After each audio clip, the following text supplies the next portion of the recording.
Harper Kline gripped the microphone like it was the only thing tethering her to earth. The spotlight hit her hard, but she didn't flinch.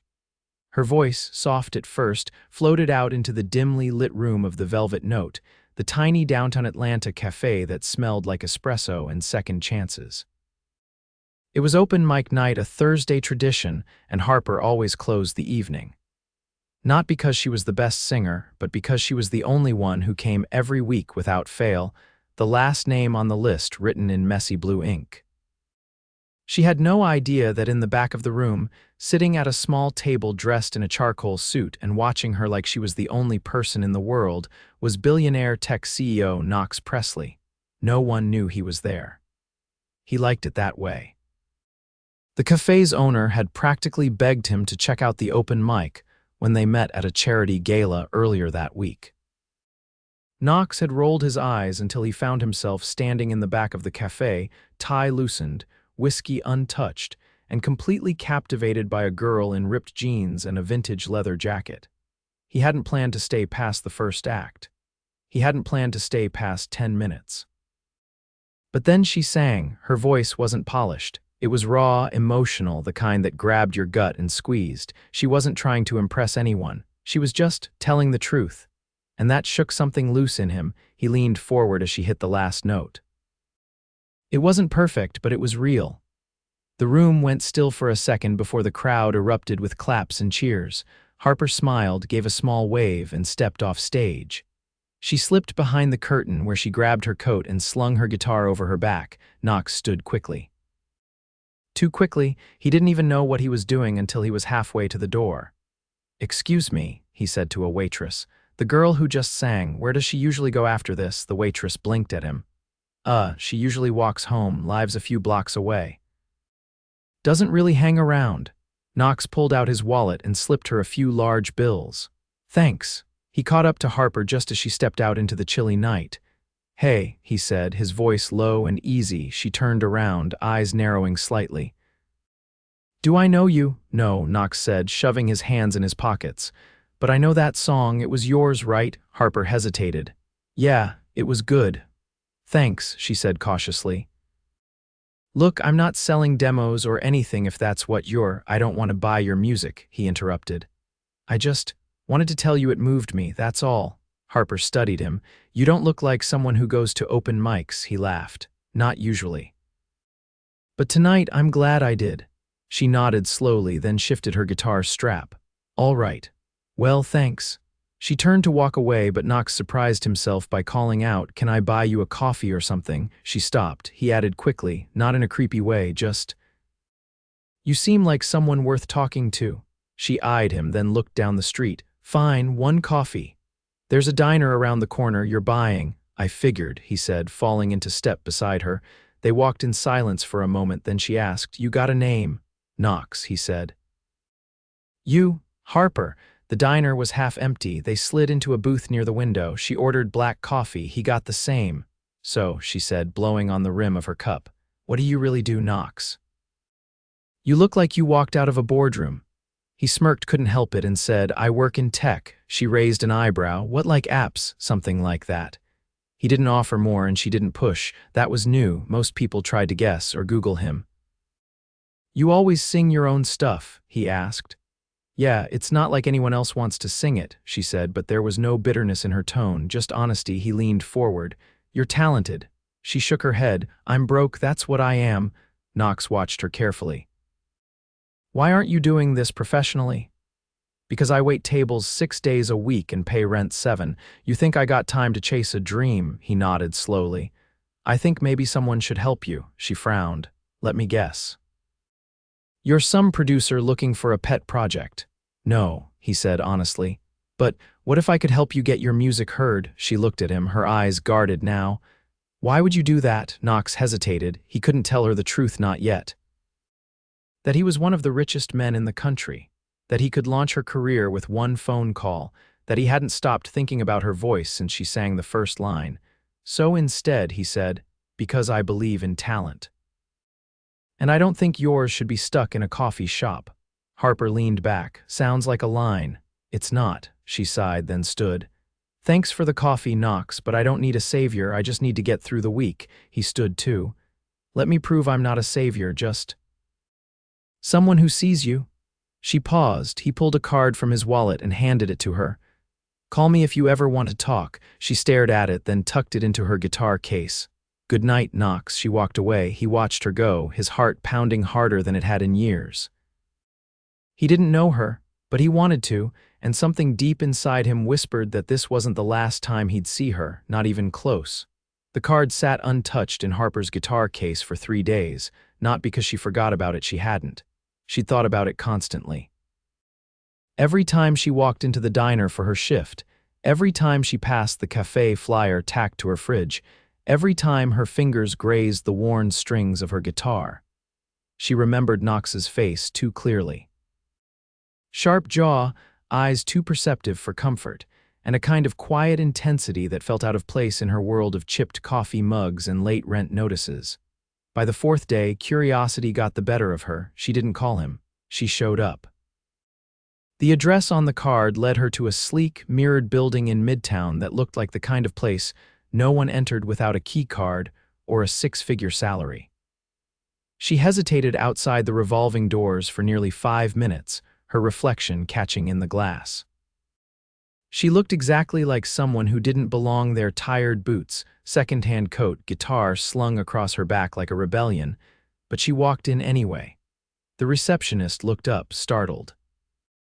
Can I help you? I'm here to see Knox Presley, Harper said, her chin lifting in defiance before she could second-guess herself. The woman blinked. Do you have an appointment? No. The receptionist's hand hovered over the phone. And your name? Harper Kline. He gave me his card. Told me to call. I didn't. I came. There was a pause as the woman clearly weighed whether to dismiss her or call security. Then, with a sigh, she picked up the phone and said quietly, Tell Mr. Presley there's a Harper Kline here to see him. She says he'll know why. Harper crossed her arms and tried not to fidget. The lobby was too quiet, too polished. Even the air smelled expensive. Then the elevator dinged. Knox stepped out, his jacket unbuttoned, sleeves rolled to the elbows. He stopped when he saw her, something unreadable flashing across his face. You came, he said simply. You said I could. I did. Come on. He led her past the receptionist, who stared openly, and into the elevator. She didn't speak until the doors closed. So what is this place? My office. She looked at him. You own it. He pressed the button for the top floor. All of it. Her eyes narrowed. You're not just in tech, are you? He didn't answer. When the elevator opened, she stepped into a space that didn't look like any office she'd ever seen. Floor-to-ceiling windows, modern furniture, a conference room with a live edge table that probably cost more than her entire apartment, and silence like the walls themselves knew how to keep secrets. Knox gestured to a smaller room off to the right. Let's talk in here. It wasn't until the door closed behind them that Harper said, You lied. I didn't. You let me think you were just some guy who wandered into a coffee shop. I am just some guy who wandered into a coffee shop. The rest is details. She folded her arms. No, the rest is a billionaire pretending to be normal. Knox leaned against the desk. If I'd told you who I was that night, would you have come here today? Harper didn't answer. That's what I thought. She paced once, then stopped. Why me? I already told you. No, you gave me vague flattery. I want the truth. Knox studied her, then said, Because I've sat in boardrooms full of people with perfect resumes and no heart, because I've funded startups with shiny branding and no soul. And then I heard you sing, and for the first time in a long time I actually felt something. Harper's throat tightened, but she didn't let it show. You make it sound like you're offering me a record deal. I'm not. Then what? He walked to a cabinet, pulled out a slim folder and handed it to her. She opened it. Inside was a contract. What is this? A 1-year development agreement. You'd work with a producer I trust. Record a few tracks, perform at curated showcases. We'd fund the process, studio time, distribution, whatever you need. Her fingers traced the edge of the paper. Why not just sign someone who already has buzz? Because buzz doesn't last. Talent does. She looked up. This is real. It's very real. And what do you get out of it? Knox met her gaze. I get to help someone who deserves a shot. Harper closed the folder. What if I say no? Then I'll still come to the cafe next week and listen to you sing." She stared at him. "You really mean that?" "I do." A long silence stretched between them. Finally, she said, "I need time." "Take it." She turned to leave, then paused at the door. "I'm not some charity project." "I know," Knox said quietly. "You're the first real thing I've heard in years." That night, Harper lay awake, the contract on her nightstand. The next morning, she called the number on the card. "I'll do it," she said. "One condition, name it. I keep control of the music. No one changes my lyrics." There was a beat of silence. "Deal." 2 weeks later, Harper stood in a high-rise recording studio overlooking the city, headphones on, guitar in hand. The producer, an older man named Jules with sharp ears and a gruff voice, nodded from behind the glass. She began to play. The first few takes were rough. Her nerves betrayed her. But by the end of the day, something clicked. The melody settled into her bones, and her voice wrapped around the lyrics like they'd always belonged. Knox didn't sit in the control room. He watched from the hallway, arms crossed, expression unreadable. Jules stepped out mid-session. "She's got the kind of grit you can't teach," Knox nodded. "I know." Later, as Harper exited the booth, flushed with adrenaline and sweat, she caught sight of him. "You didn't have to stay the whole time," she said. "I wanted to." She reached for her water bottle. "This doesn't feel real." "It is." She sat beside him on the hallway bench. "I'm not used to things working out." "Maybe it's time they started." She looked at him. "You're not what I expected. Neither are you." Outside, the sun sank behind the skyline, casting gold across the glass, and for the first time in a long time, Harper felt like maybe she wasn't alone in the world anymore. The invitation came in the form of an envelope slipped under her apartment door, heavy paper. No return address. Her name handwritten in ink that flowed like music. Inside, a single card. "Showcase Gala. One night, one chance. Black tie." Harper stared at it, heart thudding. No instructions, no explanation, just a time, a venue, and a small gold emblem pressed into the corner, the monogram of Knox's company. She didn't call him. She didn't ask what it meant. She knew this was it. The showcase she'd spent 4 weeks preparing for in the studio with Jules. The one she hadn't dared to believe was real until now. The one meant for rising artists with connections, agents, and polished images. She had none of that, but she had her songs. Harper turned the card over once, then again. There was nothing else. She didn't even know what she was supposed to wear. That night, she knocked on Jules' office door after rehearsal. He looked up from a mess of tangled chords and sound notes. "I need help," she said. "The gala, I don't own anything remotely fancy." Jules scratched his head. "Yeah, figured that was coming." He reached into a drawer, pulled out a small business card, and held it out. "Talk to this woman. Tell her you're with Jules. She'll know what to do." Harper frowned. "She's a stylist." "She's a problem solver." The next morning, she stepped into a loft showroom that smelled like sandalwood and fine leather. A tall woman with silver hair and piercing eyes greeted her with the kind of assessing glance that made Harper want to shrink. "You're Jules' girl," she said. "Come on, let's see what we're working with." The next 2 hours passed in a blur of fabrics, pins, and abrupt opinions.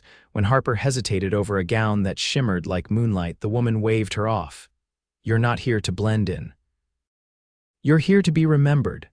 By the time she left, her nerves had twisted into something almost unrecognizable anticipation. The night of the gala arrived too fast. Harper barely recognized herself in the mirror. Hair swept up in soft curls, a dress that moved like water when she walked. Eyes rimmed in smoky color that made her look older, bolder, like someone who belonged in rooms like this. But she didn't feel like she belonged. Not until she stepped out of the car and saw Knox waiting for her at the entrance. He was wearing a midnight tuxedo and an expression that caught her breath. "You look." He began, then stopped. "They're not going to remember anyone else tonight." She stared at him. "Is this your event?" "No," he said. "But I made sure you were the final act." Harper glanced toward the Grand Hotel behind him, music already drifting from inside. "Why didn't you tell me?" "I didn't want to add pressure. You shine without it." They walked in together. The ballroom was a swirl of crystal chandeliers, champagne flutes, and diamond-studded conversation. Harper caught glimpses of other performers, young, polished, each surrounded by managers or entourages. She had none of that, just Knox. He didn't hover, but he didn't leave her side either. When they stopped at the base of the stage, she turned to him. "What if I mess up?" He touched her hand just once. "Then you do it beautifully." She stepped onto the stage when her name was called. The lights warmed her shoulders. The room quieted. She took a breath, closed her eyes, and let the music take over. This time, she didn't think about the crowd. She didn't think about gowns or names or the fact that half the room probably had no idea who she was. She thought about every night she'd walked home in the rain, every song scribbled on napkins, every time she'd sung for a crowd of 5 and prayed someone would listen. When the last note faded, the silence was deep and wide, then applause, not polite, not obligatory, real. She opened her eyes and found Knox in the crowd, standing. He wasn't clapping like the others. His hands were still, but his eyes saw every part of her. Afterward, a stream of people came to her. Business cards, praise, invitations to talk more. She nodded, smiled, tried to keep up. But her eyes kept searching for him. She found him near the terrace, alone, a glass of untouched scotch in his hand. "You disappeared," she said. "You didn't need me anymore." "That's not true," he looked at her then. "Do you know how rare it is for someone to walk into a room like that and take the air out without saying a word?" She stepped closer. "Do you know how terrifying it is to feel like you finally matter and wonder if it's only because someone powerful decided you did?" Knox's jaw tightened. "Is that what you think this was? A favor?" "I don't know what this is," she said. "You never tell me, you just show up, fix things, and disappear again." "I didn't fix anything," he said. "You did that. I just gave you a door. You're the one who walked through it." She stared down at her heels. "What happens now?" He hesitated. "That depends on what you want, professionally or personally." "Both," Harper exhaled. "I want to make music that doesn't get buried. I want to know what it feels like to build something that lasts." "And personally," she looked up, eyes steady. "I want someone who doesn't disappear when the lights come on." Knox laughed, but it was soft, almost pained. "I've spent years building things that looked perfect from the outside. But none of it felt like this." "Like what?" "Like standing on the edge of something that could matter." A breeze swept through the terrace, lifting the edge of her dress. She reached out, fingers brushing his jacket. "Then don't run." He didn't. He stepped closer, one hand resting against her back. "If I kiss you right now?" She nodded. "Then just do it." The kiss was warm, slow, a silent agreement between two people who had been circling something deeper since the night he sat in that cafe and didn't look away. When they broke apart, she didn't step back. "I'm scared," she whispered. "So am I," he said, "but I've been scared for years. This is the first time it feels worth it." Inside, the music shifted to something slower. Harper heard someone call her name, but she didn't turn. She stayed where she was, with him, in the quiet between what was and what could be. It had been 3 days since the gala, and Harper hadn't slept more than a few hours at a time. Not because of nerves.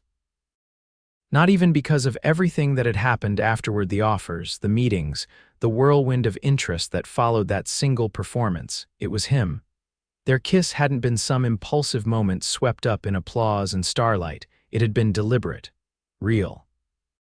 And since that night, she hadn't stopped thinking about the way his voice dropped when he said her name, or how his jaw tightened every time he was trying not to feel more than he should. He hadn't called, but she hadn't either. So when Knox finally showed up at the recording studio, unannounced, no assistant, no entourage, just a quiet knock on the glass door, Harper didn't know whether to be relieved or furious. She set her guitar down and stepped out of the booth, eyes narrowing. "You're alive, I see. I figured I owed you more than a text." "You figured right." He glanced around the room. "You're working late. I've got a set list to finish." The showcase opened a lot of doors. Not all of them stay open long. Knox nodded, his hands in his pockets. "I heard one of the tracks Jules sent out is trending. That's fast." "I didn't do it fast," she said. "I did it honest."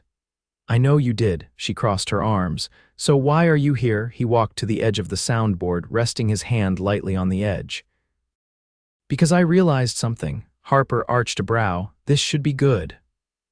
I don't want to be the guy who disappears when things get real. That's what I've always done. I stay busy, I stay untouchable. I build walls and call them strategy. You're not exactly subtle about it. No, he said, his voice steady, but I want to be different with you. Harper blinked, thrown by the directness of it. He stepped closer. I know you don't need saving, you've made that very clear. But I also know you've spent a long time doing everything on your own. And I think there's a difference between doing something alone and choosing not to let anyone in. She looked away. You don't know what it's like to wonder if people care because of you or because of what you can give them. Yes, Knox said softly. I do. Her gaze snapped back to his. He continued, I've spent most of my adult life making other people rich, signing checks, building reputations. People take my calls because they want something, not because they care how I'm doing. Then why would you want to add someone like me to your life? Because you don't need anything from me, not really. You're the only person who's ever looked at me like I wasn't a bank vault in a suit, Harper exhaled. You're not easy to read, Knox. I've spent years hoping no one would try. She was quiet for a long moment. Then quietly, I don't want to be someone you fit into your schedule. You wouldn't be. You say that now. But when another acquisition goes south or someone else wants a favor from the great Knox Presley, he interrupted, I've already cleared my calendar for next Friday. She blinked. What? There's a jazz club in New Orleans. They do songwriter nights. You said once that you've never been. I thought maybe we could go. You want to take me to another city for the night, he shrugged, but there was something vulnerable in the gesture. I want to hear you sing somewhere no one knows your name, just because I like hearing you sing. Harper stepped closer, searching his face. You're serious. I booked the table already. She let out a breath, then shook her head, a small smile tugging at her lips. You are absolutely ridiculous. Maybe, but you're still thinking about it. She hated how much she already wanted to say yes. She picked up her guitar again, adjusting the strap. If I go, I'm not wearing sequins. I was hoping for leather. She laughed in spite of herself. I'll think about it. Knox nodded, stepping toward the door. I'll pick you up Friday at 5. You just said, I know what I said. I'm not asking to be penciled in, Harper. I'm asking you to let me show up. He left without waiting for an answer. She didn't stop him. Friday came faster than she expected. When he arrived, he wasn't in a suit. He wore dark jeans, a black button-up, and a look that said he'd been waiting for this as much as she had. Harper wore boots, a denim jacket, and a thin silver chain that had belonged to her mother, something real to hold on to. They didn't talk much on the jet, and Harper didn't ask how he'd arranged it all. She just stared out the window, wondering when her life had become a song she'd never imagined writing. The club was tucked between two brick buildings in the French Quarter, its entrance hidden behind a curtain of ivy. Inside, the lights were low and the air was thick with something old and beautiful. They sat at a small corner table. No one asked for autographs. No one stared. When the host approached the mic and invited Harper up, she hesitated. Knox leaned in. Sing something you've never sung before, she turned to him. I don't have anything new. Yes, you do, he said. You just haven't written it yet. She walked to the stage, and for the first time in her life, she didn't sing about heartbreak or struggle or loneliness. She sang about possibility, about what it meant to be seen without conditions, about a man who listened before he offered, who waited without pushing, who didn't try to change her voice, just made space for it to be heard. When she returned to their table, Knox didn't say anything. He just reached for her hand. The next morning, they walked through the market together, no bodyguards, no cameras. Harper bought bayonets and powdered sugar clung to her lips. Knox didn't mention the meetings he'd missed. He didn't check his phone once. Back in Atlanta, things moved quickly. Harper signed with a boutique label known for protecting artist integrity. Her single went viral after a live acoustic session was posted online. She turned down a major label deal that wanted to change her image. She stayed true, and Knox never stopped showing up. He didn't try to manage her career. He didn't offer unsolicited advice. He just stood beside her, steady and certain, letting her shine. One morning, months later, Harper woke to find a small envelope on her pillow. It wasn't fancy. Just white paper and her name scrawled in Knox's messy handwriting. Inside, a single sentence. You said you didn't want to be someone penciled in. What if you were permanent instead? She stared at it for a long time before getting up. He was on the balcony, coffee in hand, watching the city wake up. She stepped outside, barefoot, heart pounding. Are you asking what I think you're asking? He turned to her. I didn't buy a ring, not yet. I didn't want to make this about diamonds or timing. Then what is it about? About making space for each other, for the long haul. Harper crossed to him, slid her arms around his waist. I don't need a ring to know I'm exactly where I'm supposed to be. Knox smiled, the kind that only ever appeared when she was near. Still, he said, when it happens, I'm getting you a really inappropriate cake. She laughed. Only if it's chocolate. They stood there together, not needing to say more, no contracts, no stage lights, just two people who had found each other in the most unexpected place and decided not to let go. The morning air was crisp, the first real hint of fall brushing through the city.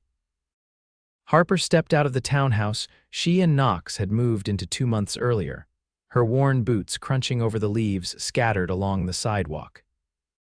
The townhouse was nestled in a quiet, historic neighborhood just east of downtown Atlanta, a place with character and charm and enough distance from the chaos of the industry to let them both breathe. She clutched the mug in her hands, warmth seeping into her palms as she walked down the steps. Knox stood by the car, his phone tucked away for once, waiting for her like they weren't already late. You're stalling, he said without reproach. I'm thinking, Harper replied, sipping her coffee. Big difference. You're stalling and thinking, she squinted at him. You realize this is the first time I've been asked to perform on live television, right? I'm allowed to be dramatic. Knox reached over and tucked a loose strand of hair behind her ear. You already said yes. You wrote the song, you rehearsed it. All that's left is to sing it. Harper stared at him, silent for a beat. You really believe I won't choke? I know you won't. She gave him a skeptical look. You might panic, you might sweat, but you won't choke. He opened the passenger door. Now get in before network producers start calling me personally. The television performance wasn't just another gig, it was the biggest opportunity of her career so far. A live acoustic set on one of the top evening shows, broadcast to millions. It wasn't about promoting an album or fitting into a label's vision. The entire segment had been built around Harper's sound, her story, her words. In the car, she stared out the window. What if I get up there and forget everything I've worked for? Knox didn't answer immediately. Then he said, you won't, but if you do, I'll walk up there and sit beside you while you figure it out. You do that. I've done worse for less important reasons. She smiled, then leaned her head against the window, watching the city pass by.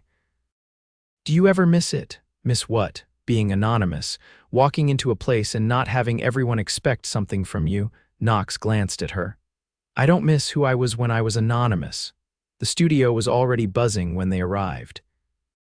Assistants moved with practiced urgency, cameras being adjusted, lighting fine-tuned. Harper was led to the green room where her guitar had already been tuned and set aside. Knox didn't follow her in. Instead, he stayed just outside the door, giving her space.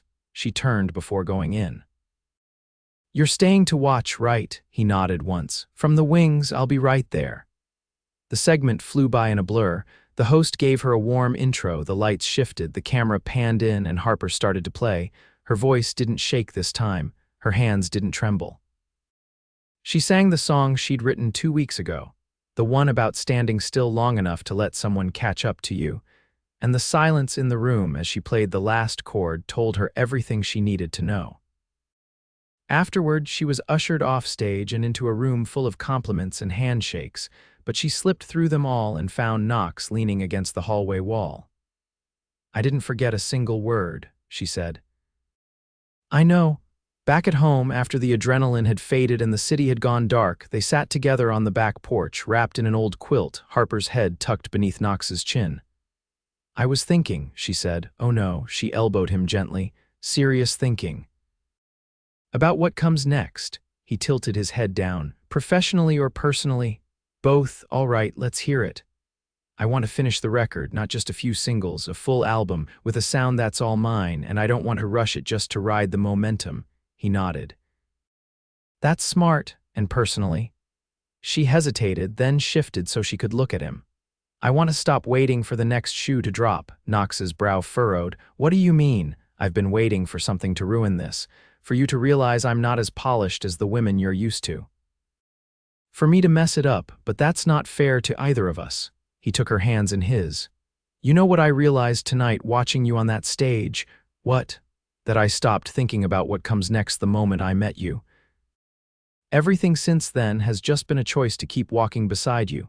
Harper blinked, emotion catching unexpectedly in her chest. You're not scared, of course I am, but I'm more scared of going back to a life that doesn't have you in it. She leaned forward and kissed him, slow and certain. The next morning, Harper woke to find Knox already up. He was in the kitchen, barefoot, flipping pancakes with the kind of concentration usually reserved for quarterly reports. You're cooking, she asked, pulling on his shirt from the night before. I Googled how to make pancakes that don't suck, she laughed, coming up behind him and wrapping her arms around his waist. You're a man of many hidden talents, he turned, flipping the last pancake onto a plate. Actually, I have one more surprise, she raised an eyebrow. Is it edible? Better. He reached into the drawer, pulled out a small velvet box and held it between them. Harper stared at it. You said you didn't have a ring yet. I didn't, but I found this 3 weeks ago. Just couldn't bring myself to give it until I knew you weren't going to bolt the second things got complicated. She took the box, opened it slowly. Inside was a delicate ring, a single emerald set in a gold band, simple and imperfect and completely unlike anything she would have picked for herself, and somehow exactly right. Knox watched her carefully. You told me once you didn't need tradition. That you weren't waiting for someone to rescue you, but I'm not here to rescue you, I'm here to build something with you. She looked up, tears threatening but not falling. Are you asking? I'm asking you to marry me, Harper, not because we have to, not because it's time. But because I don't want to spend another day wondering if you're mine. She didn't hesitate. Yes, the word was soft, but it filled the room. They didn't call anyone, didn't post anything. They just stood there, barefoot in the kitchen, pancakes forgotten, holding onto each other like the rest of the world could wait. 6 months later, they were married in a field behind Jules' farmhouse, surrounded by friends, a few family members, and a sky streaked with lavender and gold. Harper wore a dress she'd sewn pieces of her mother's scarf into. Knox wore a suit he hadn't even tried on until the day before. Jules walked her down the aisle. There was no press, no announcements, just vows spoken in whispers, promises exchanged with trembling hands. Afterward, they danced barefoot on the grass, the sound of Harper's new album playing through old speakers, and when the stars came out, she lay beside him on a blanket, her head on his chest. You know what I realized tonight? She asked. What? That you didn't save me. You saw me. And that was enough. Knox smiled against her hair. You saved yourself. I was just lucky enough to be there when you did. Their hands found each other's in the dark, fingers interlacing like a song that had finally found its rhythm, and together they stayed.